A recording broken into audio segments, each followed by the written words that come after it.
Okay, hi everybody, and welcome to our Gary Bellow Awards Student Speaker Series. Thank you guys so much for coming.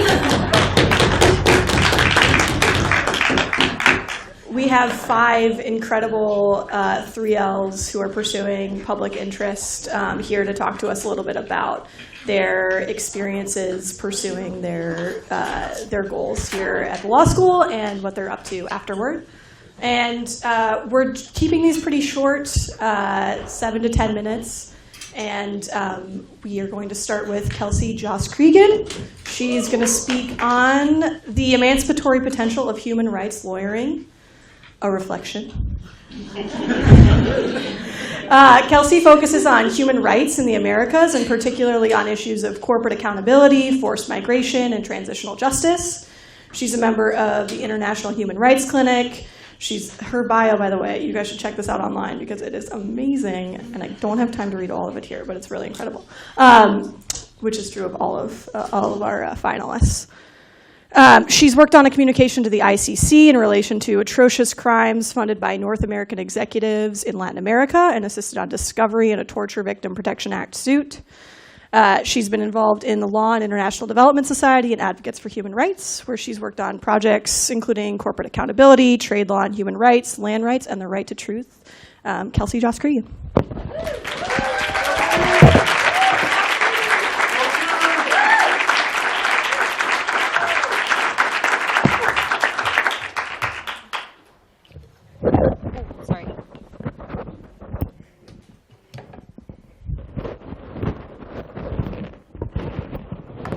I have a lot of hair, I'm sorry. Okay. So I'm Kelsey, I'm a 3L. First, I'm just really thankful to be here, especially sharing the stage with such wonderful people that have been my friends and my teachers here at HLS. So thanks to y'all in advance for everything I'll learn from you today, like I've learned from you for 3 years. So first of all, my title. I added a reflection because I have no intention of providing conclusions. So this is more or less some of the ways that I've struggled with and thought about working in human rights over my 3 years of being here today.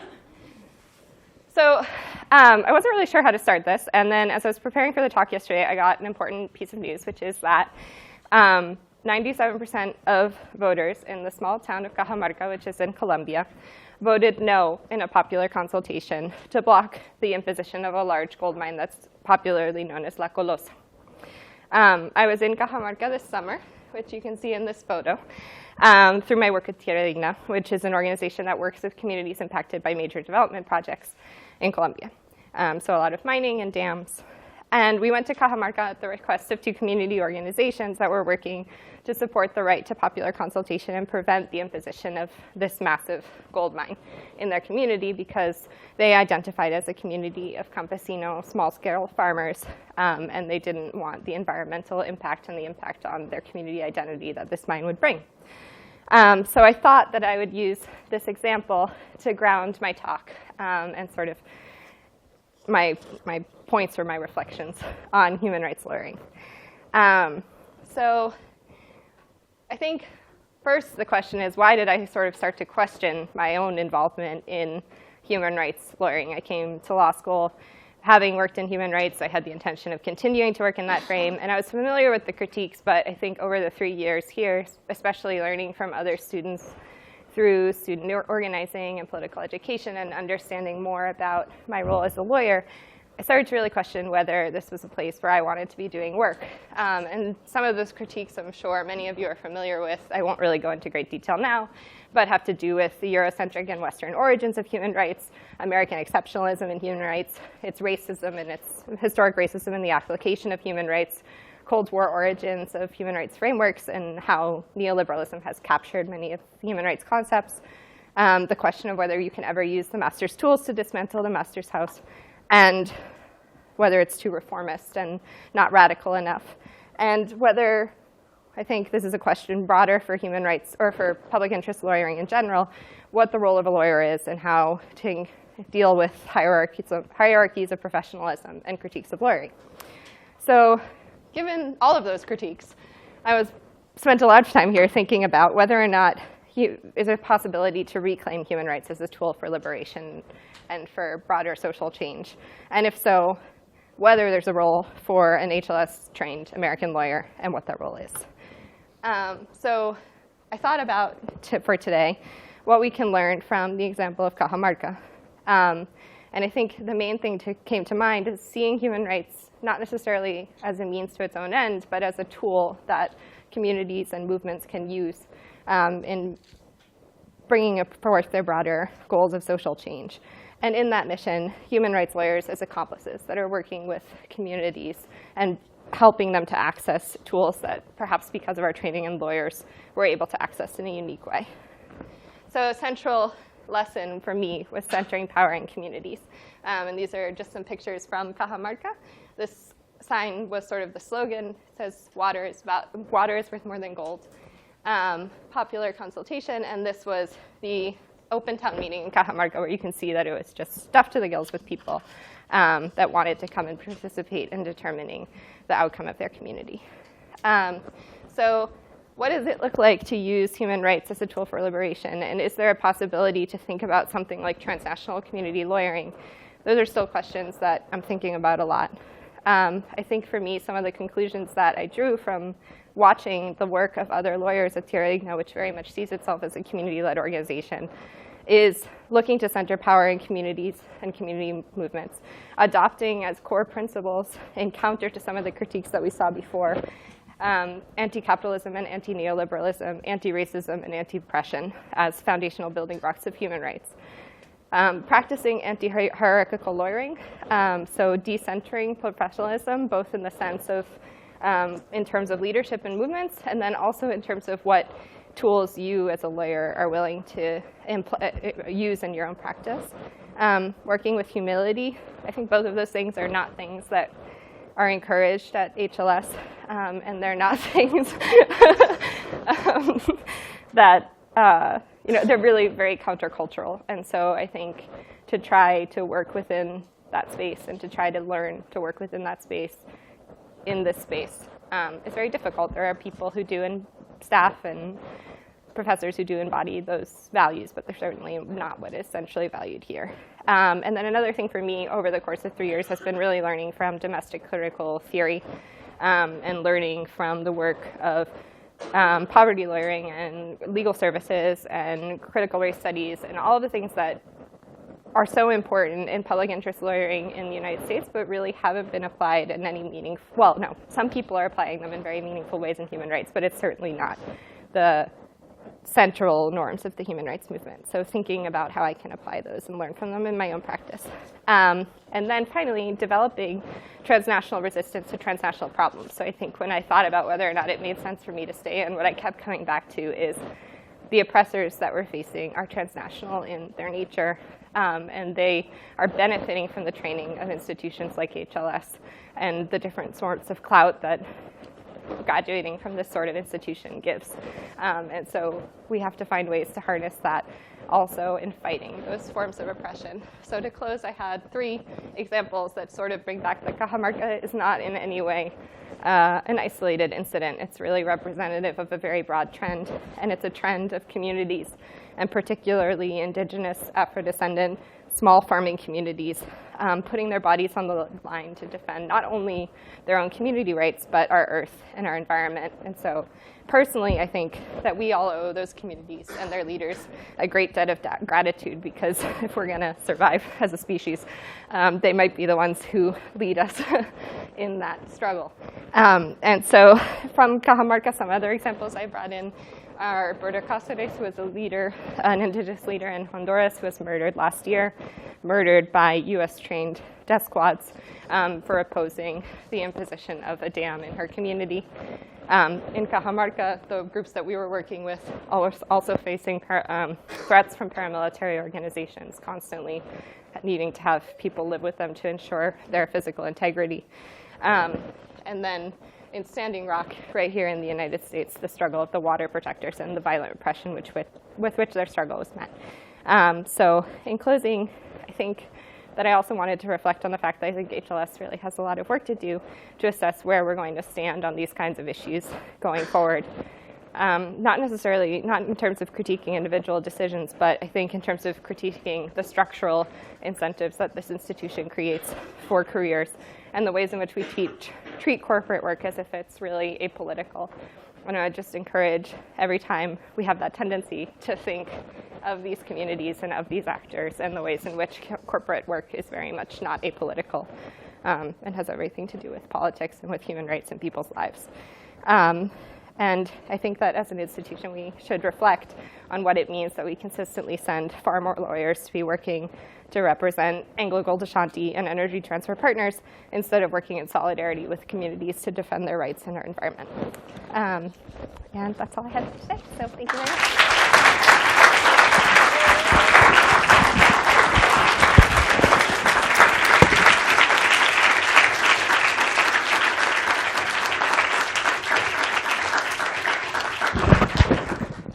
Thank you so much, Kelsey. Next up, we have Lauren Gabriel speaking on 4 things I learned working in student-run homeless shelters. Prior to law school, Lauren graduated from Harvard, where she worked as an overnight supervisor at the student-run Harvard Square homeless shelter. At the law school, she's had the great privilege of helping create the nation's first student-run youth homeless shelter, Y2Y Harvard Square, along with 30 students from across the university. As the shelter's legal resources director, Lauren had the opportunity to work closely with law students in clinics and student organizations to help guests at the shelter access legal services. To complement the shelter's work, Lauren also assisted in founding the HLS Homelessness Coalition, a student organization that engages students in issues surrounding homelessness and poverty.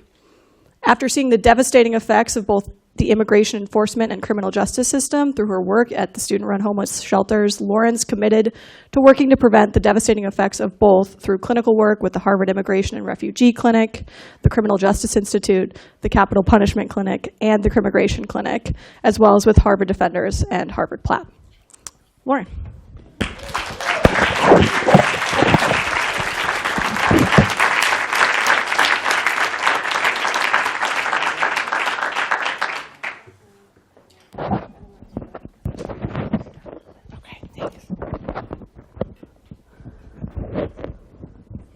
Is this right? Did I do it right? Okay. Hi, everyone. Thank you so much for having me. Before I get into what I'm supposed to talk about, I wanted to also take a moment to thank the 4 people sitting in front of me, who I'm lucky enough to call my friends.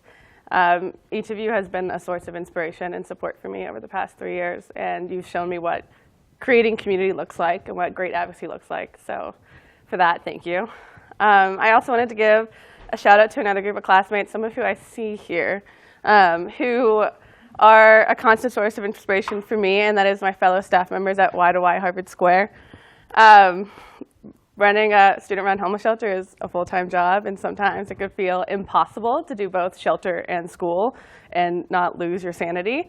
And watching them not only succeed at the workload, but go above and beyond to help their fellow staff members and guests is completely inspiring and takes my breath away. So for them, thank you. It's been wonderful being on this journey with you all.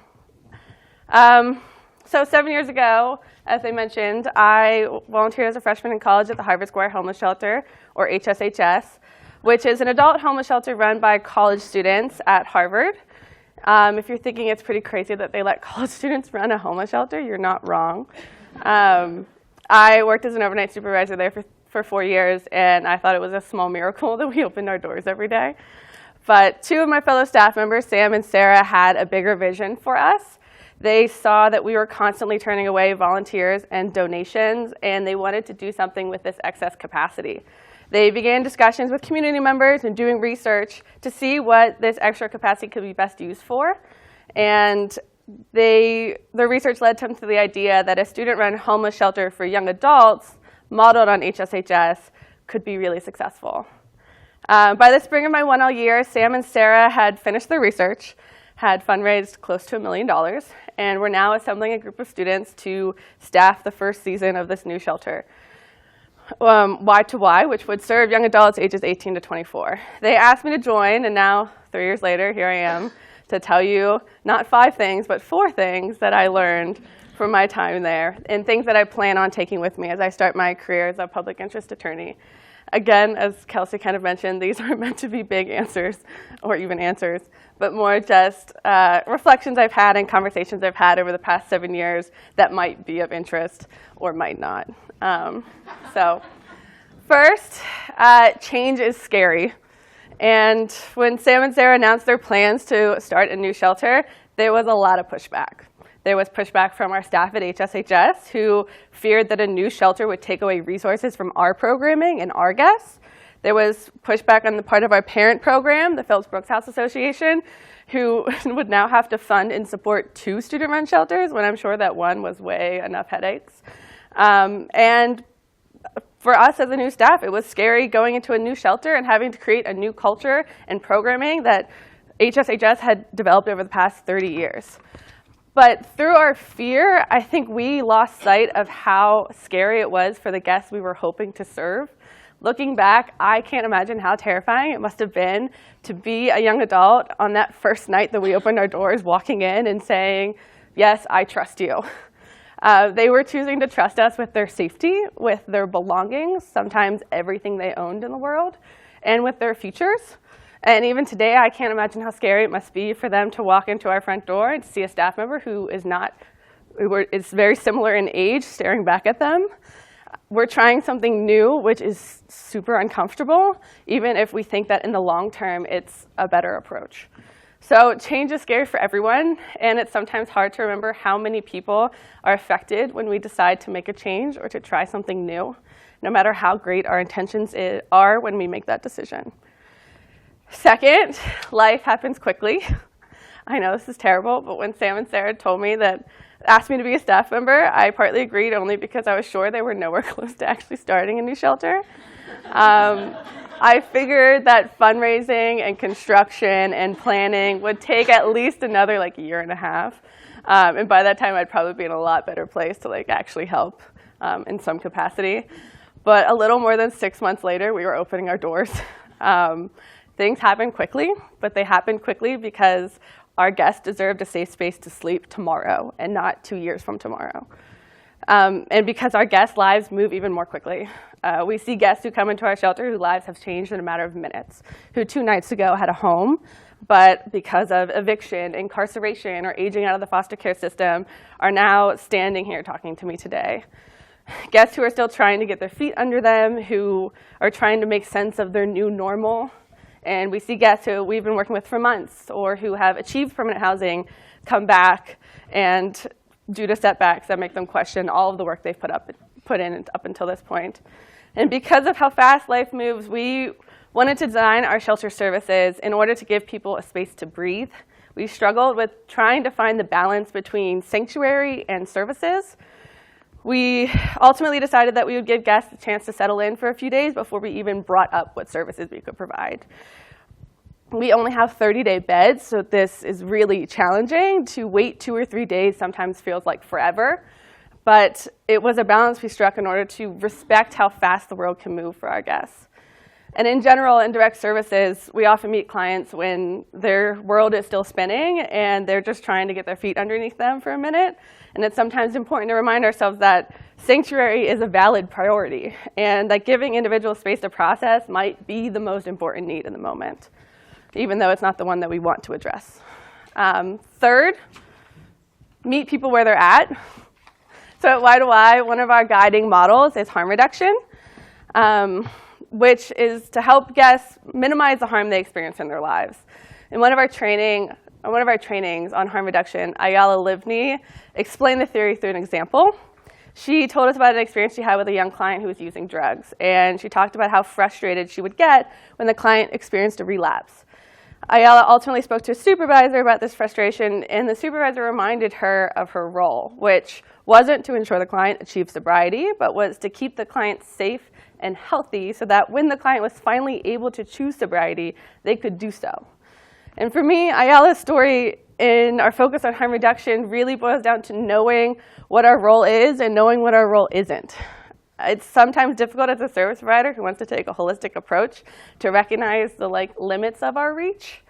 In designing our services at Y2Y, we had to strike this balance by building our referral systems and our services and our relationships with other organizations to provide services on a whole range of issues so that if guests were interested, we would be ready, but limiting ourselves to guest-identified goals. So our entire case management system is opt-in, which means guests can choose whether and how much to work with our student staff, and guests sit down with their case managers and they identify their own goals at the start of their stay, and then we help them reach those goals. And in doing so, we ultimately recognize that the client is the expert in what they need. And when a client tells us what they need, we need to respect that and believe them. So we give them an overview of what we can provide, but when a client says, no, what I want is to not be bothered by you for the next 30 days, we respect that. And our role becomes respecting a client's need for sanctuary. And although that role might be small, that doesn't mean it's unimportant. And finally, fourth, never get comfortable. So looking back now, I can see what Sam and Sarah saw. I could see where the extra capacity was at HSHS. I can see the unmet needs of the homeless young adult population in Cambridge and Boston, and I can see how a student-run model fits those needs particularly well.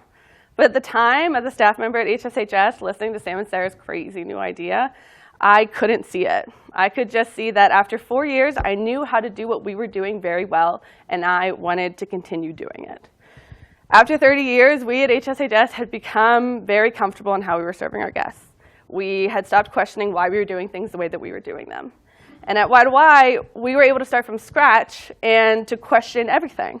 For example, at HSHS, we prioritized sanctuary over pretty much everything, which meant we basically barred other service providers from coming into our space in the fear that it would disrupt the safe space that we had created. At Y2Y, we tried to strike a balance, and whether we do that successfully yet is still up for grabs. But we also were able to expand things to our programming that we always talked about doing at HSHS, but never got the momentum to do. Things like broader advocacy for policies that affect our guests, and a focus on data collection so that we could inform our policies and show our progress. But at Y2Y, I already feel like we're slipping into being comfortable again. After just 2 years, I already see the assumptions forming. I hear staff talk about how we can't do this or that because it's not how we do it, or it's not how HSHS does it. But the beauty of a student-run model is that we have almost constant turnover, leading to a healthy desire to innovate and very little respect for tradition. I just hope with new leadership comes new ideas and new momentum to continue growing and expanding our work. Because after 3 years of helping build these systems, I can tell you I have no more answers. This was the best that I could do. I have no more ideas. And I hope that the next Legal Resources Director takes what I've learned and tries new things and comes up with new answers and more questions for the next director, because our guest needs aren't staying the same, and our approach to them shouldn't either. So that's all.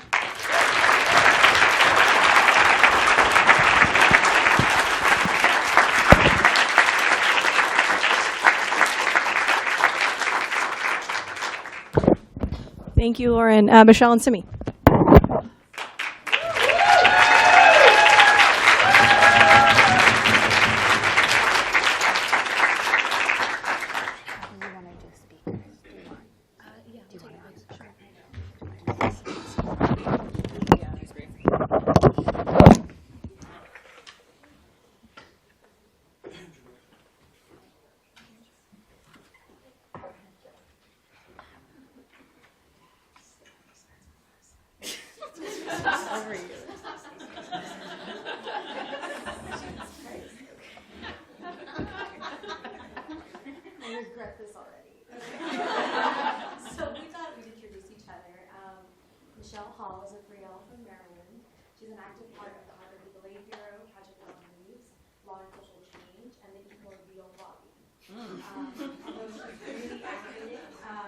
I've never met anyone who has her life together and inspired me to get my shit together. This will differentiate. Most importantly, she's taught me to be more honest. I think even when the rest of us in all of these communities have shied away from saying things that are uncomfortable or being uncomfortable, Michele has always stepped up. So even though she took out unilaterally all the parts of our speech dealing with Beyonce, I'm very grateful to her for teaching me everything that she's taught me. So this is Simmi. She's a Gabriel from Queens, by way of Punjab, India. She loves things like pit bulls and kittens in this weather, which are all things that I uniformly dislike. But she also loves people, and I think that that's really illustrated by when she was telling me about when she was home in India this past summer. One of her favorite things was sleeping outside with her family underneath the stars. And I think that everything that Simmi does tries to center community and love for other people. When I think of Simmi, what I think of is intentionality, and the intentionality that she approaches everything she does with. Okay. So we'll start by saying that, so from our Googling that we did yesterday, it's clear that Gabriel was something of a pioneer. He was someone who took a lot of risks and threw himself into this work. So in that spirit, we wanted to do something a little bit different and use this talk as an opportunity to call in and check our own community. We define that community first as folks engaged in public interest, but then specifically students of color and other marginalized folks, queer people, immigrants, women, who also engage in this work. So I'm sure y'all are wondering why we're doing a joint talk. So the first reason is that we started talking about these ideas together, and for both of us it felt really inauthentic for either one of us to do this talk independently. But we also feel like the best of public interest work is not spearheaded by one voice, it is a collaborative enterprise, and so we hope to emulate that with our talk. Also, as I don't know if you could tell from those intros, but this talk is a combination of prepared remarks and conversation. So let's go. Great. So we'll start by saying that I think there exists a different conversation that can be had about the rate at which people at this law school choose private interest work over public interest work. But that conversation is pretty easy, and it's one that's had a lot of times here. I think it's much more difficult to be uncomfortable and to critique how those of us who care about public interest fall short and how we reinforce the status quo in our work. And because the normal conversation is dominated by this public interest versus firm dichotomy, we don't get a lot of chance to reflect on our practice and our politics as a community together. And we think that the risks of not reflecting are really great. Because the thing is that public interest is not inherently anti-status quo. Most types of work that qualify as public interest are key in maintaining the status quo as it is. And we need to be vigilant about that tension. Because it's not enough to represent someone in an eviction hearing. It's not enough to do know your rights training. All of these things have to fit into a politicized and non-neutral theory of what social justice is for you and for your community. Otherwise, you're just here to keep things going and access some power while you're at it. And I struggle with this with the work I'm passionate about, which is public defense and direct legal services. And while I've been at HLS, I've tried to figure out how to balance connecting folks with services and making sure they survive, while also imagining different systems and trying to create those systems. Michele, do you think public interest work that you're interested in maintains the status quo, and if so, how? So you and I are both interested in the same work, public defense and direct legal services, and I think in both of those arenas, I constantly see myself upholding the status quo. I think about a lot how in public defense, the only reason that mass incarceration can keep going is because public defenders keep showing up in court. And I've always had this vision of what if we all just stopped going to court one day? Everything would have to come to a halt. And what if all the panel attorneys stopped coming to court one day? Everything would have to stop. But because we're going and we're representing people, that's creating some buy-in, that's upholding the status quo. I think the same a lot about the work that we do in HLab, and particularly I do eviction defense primarily. A lot of times we do move-out agreements, and what a move-out agreement says is it keeps the status quo in place, that this landlord can push you out of your home, and it doesn't do anything to infer this relationship of you as the person living there, you have rights and you should be able to stay in your home. But every time we do a move-out agreement, I also kind of wonder, how is this really reinforcing the status quo that we already have in place? And even though I think we do a lot of other work, have a lot of other conversations about how to push back against the status quo and representing clients of color and that type of thing, every time we sign a move-out agreement, are we not just reinforcing that as well? But let's just say that we all in here commit today to make sure that our individual public interest work doesn't reinforce the status quo. And even still, individually committing to do this work is not enough to do what needs to be done towards a radical new vision of freedom and justice. It is easy to individually advocate for dismantling the status quo and to keep it siloed in your cover letters in your individual casework. But this sets an example that it is acceptable to care individually about social change, but not to devote yourself to systemic work. And what we're talking about when we talk about systemic work here is how it is essential that we use the systems of power and leadership that we occupy in order to further systemic change. Speaking out in your individual capacity with your title as president of this or editor-in-chief of that to back you up is not an effective use of your leadership power to further social change. You must use your platform to redirect institutional resources to further justice work. Otherwise, you are only reinforcing and reproducing the systems of oppression that you strive to break down individually. And it's for these same reasons that we need to stop applauding numerical diversity and the success of the talented 10. Particularly as people of color, you and I as women of color, we cannot afford to merely be a diverse face in leadership and continue to reproduce the power structures that we stand against. And oftentimes we make these decisions at the sake of our own personal reputation. The truth of the matter is that we have access to too much power and too much privilege at Harvard Law School to be so selfish, because that is what it is, selfish. And we must take advantage of whatever platforms we have and whatever institutional resources we have and use them as radical tools to further social justice. So Simmi, how do you feel that you've been able to use your platform to further social justice and social change here at Harvard? Do you think anything has held you back and limited you in that work? Yeah. So I don't know that I've been able to do as much as I thought I would if had I occupied any of these positions. I've held a couple of leadership positions in the various organizations that I'm a part of over my time here, and I'm a loud person.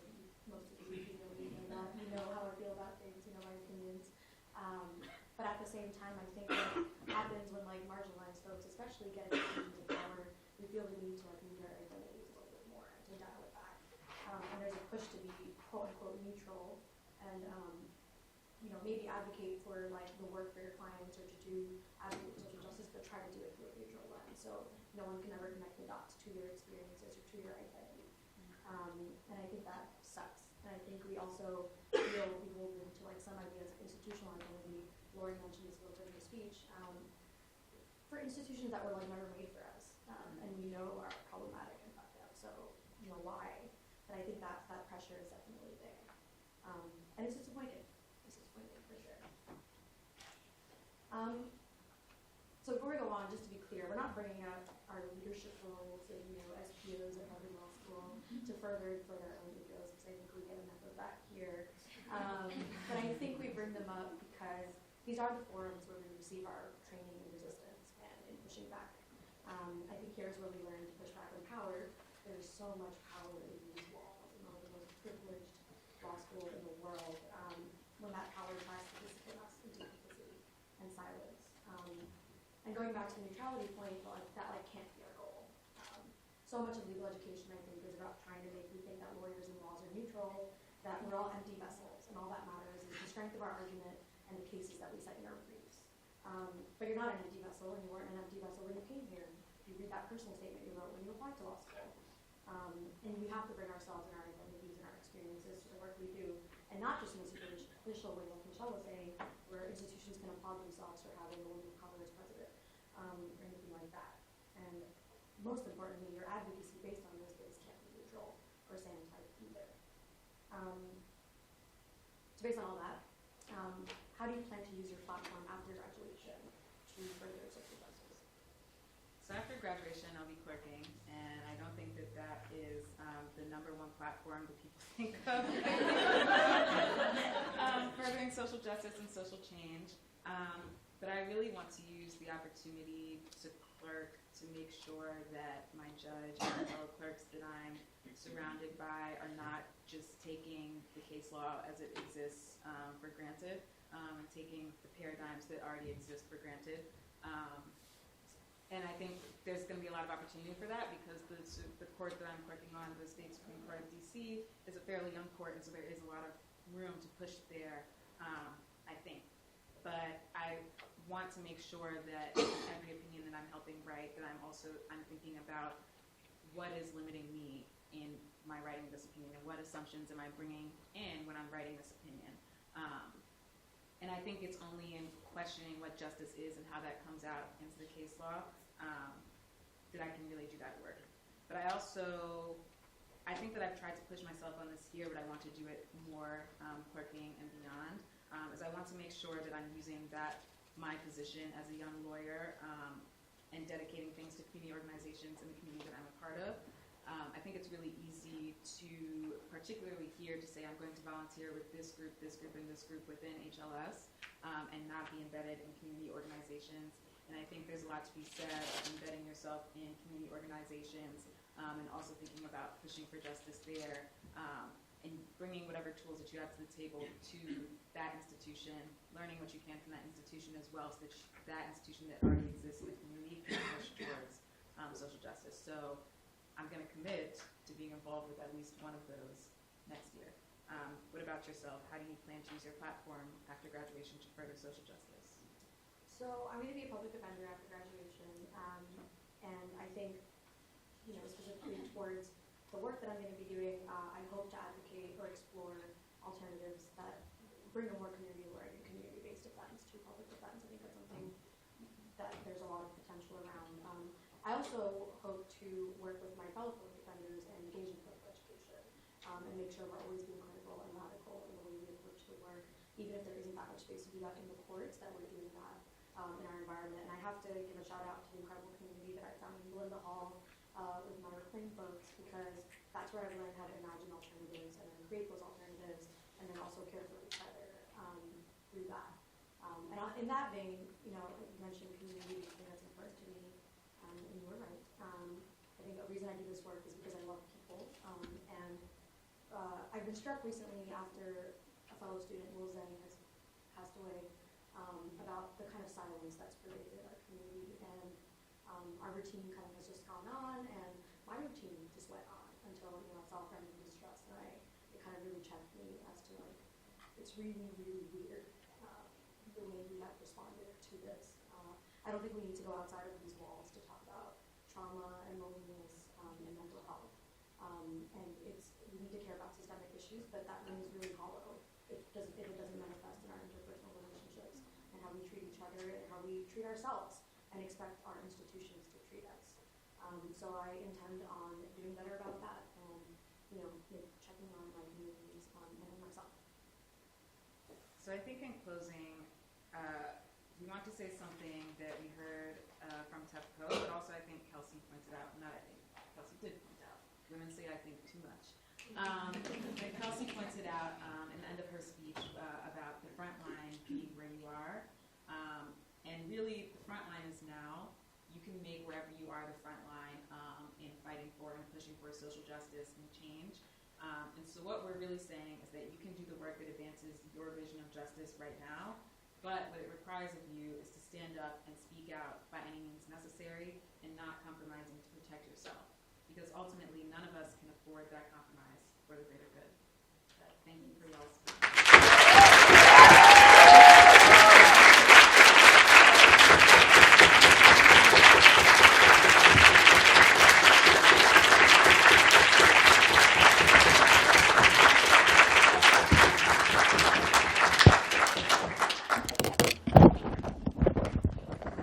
Thank you both so much. Last but not least, we have William Ahee, who's speaking on space for community-driven alternatives. William graduated from Wayne State University in Detroit. During his 7-year route through his undergrad studies, William worked on a number of food justice and farming projects. In Detroit, William worked closely with multiple urban farms, developing training and entrepreneurial projects. He also helped develop and implement an initiative to expand access to fresh foods using the existing infrastructure of corner stores in Detroit. In upstate New York, William worked as a farmhand and apprentice on a community-supported agricultural farm. He decided to go to law school after witnessing friends unjustly convicted of crimes, coworkers' families deported, an entire neighborhood suffering a lack of basic services while enduring continuous state violence. During law school, Williams participated in Defenders, the Housing Law Clinic, and the Criminal Justice Institute. He's currently a co-executive director of Harvard PLAP, and in his summers, he worked at Equal Justice Under Law and Metropolitan Public Defender in Portland. William.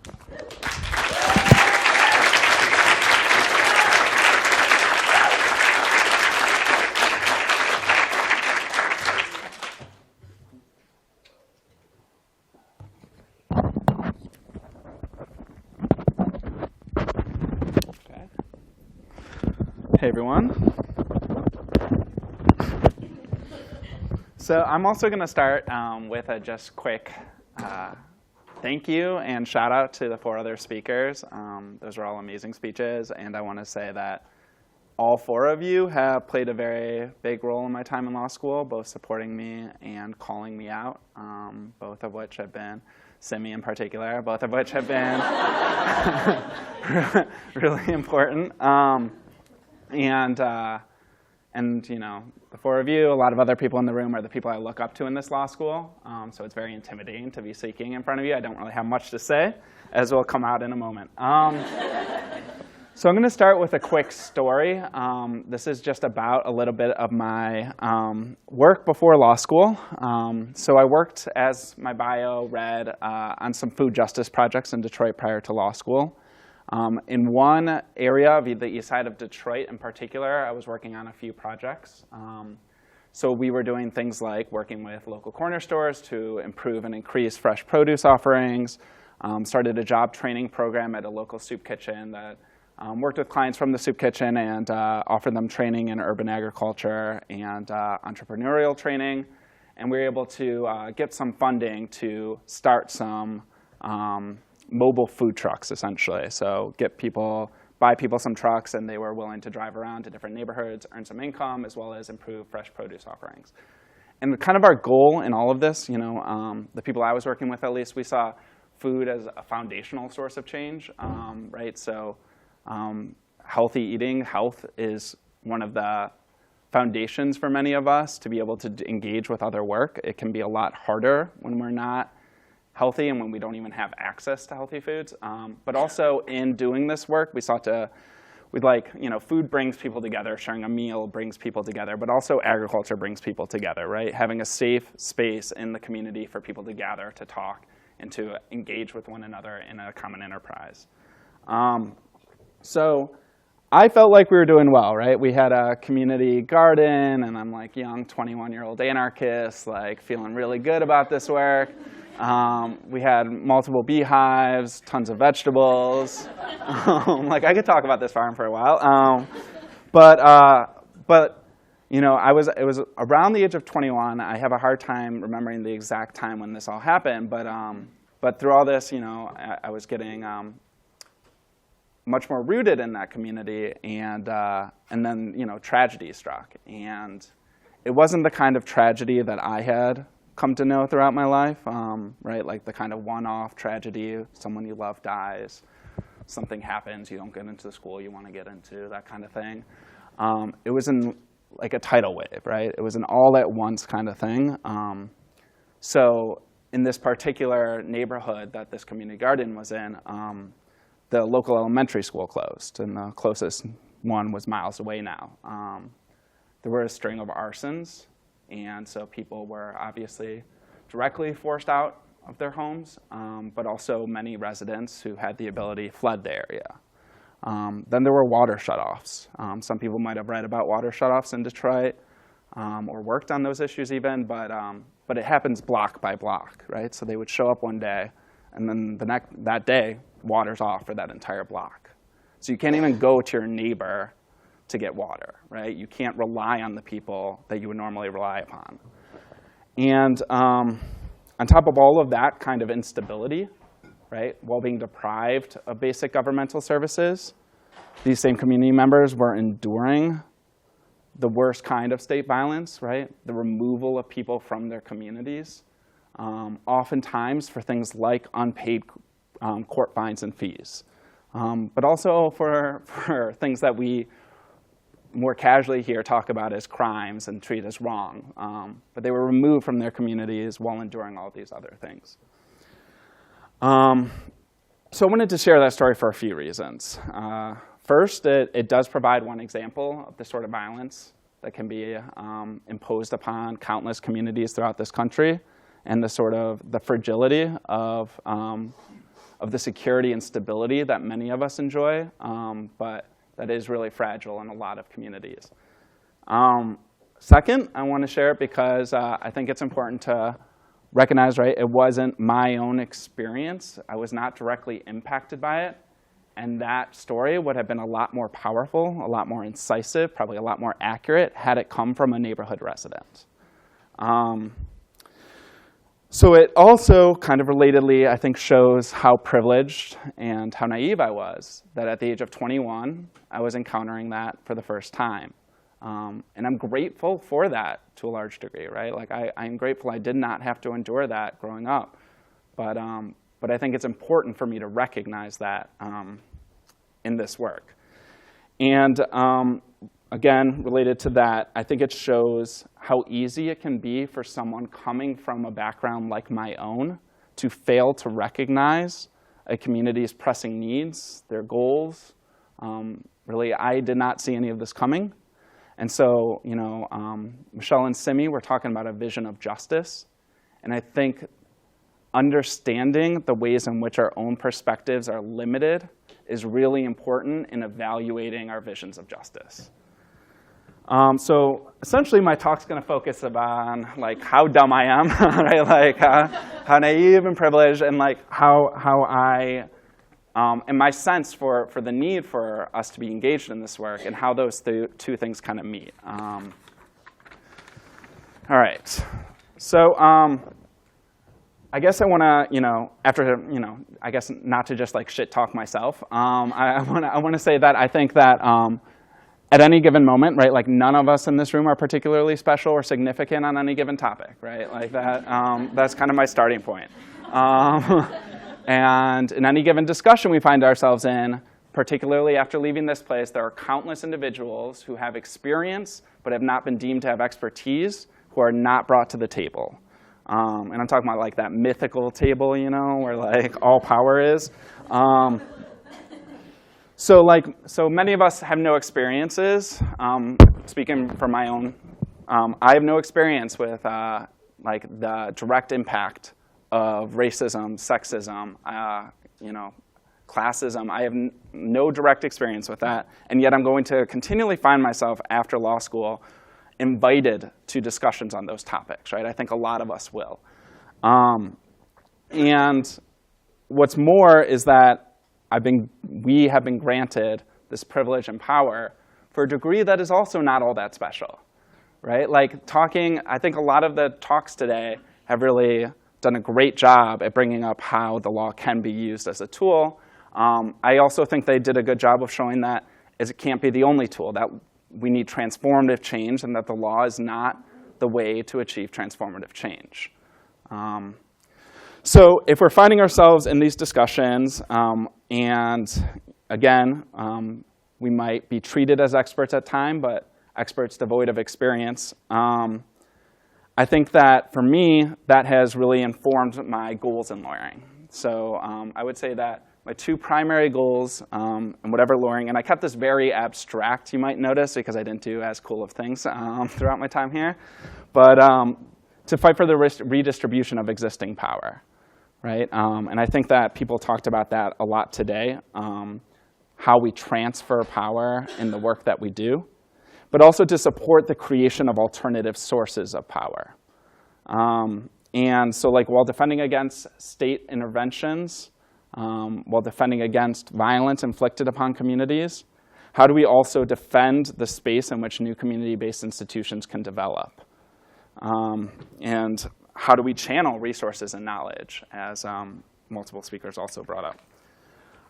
So those are the criteria I use essentially to try and judge my work. And generally I fail, but it's important, I think, to always have guiding principles, particularly if you are coming from a background like my own. So I think that the work I do, the work I want to do, is ideally to support organizing efforts. And organizing is hard when there's no fresh and adequate, or there's no clean water supply. It's hard when there's no fresh food. It's hard when there's no safe and affordable housing. So we can fight all of those things. But I think, as was brought up, that is not going to be enough as well. So I think time-wise, I'm closing in. All right, so I just want to say, I think that for me, the most important things are sharing information, resources, being receptive and engaging in political education, and being accountable, but not in an abstract sense, being directly and accountable in a rooted sense of community. And Lauren brought up and talked about sanctuary, creating a safe and healing space. I think that is overall what I think we as lawyers can do, particularly those of us who do not have this experience to ground the expertise that we are viewed as having. So I think creating that space, providing that sanctuary for different visions of justice to develop and take hold is a way that I approach this work. That's it.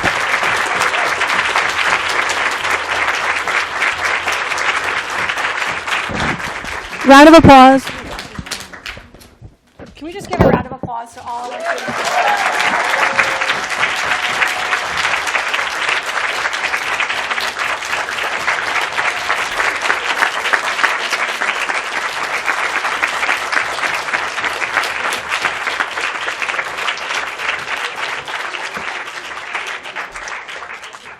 I just think we're beyond blessed to have speakers like these in our community. I know personally I've been mentored by many of them, and I'm sure the same is true for many of you.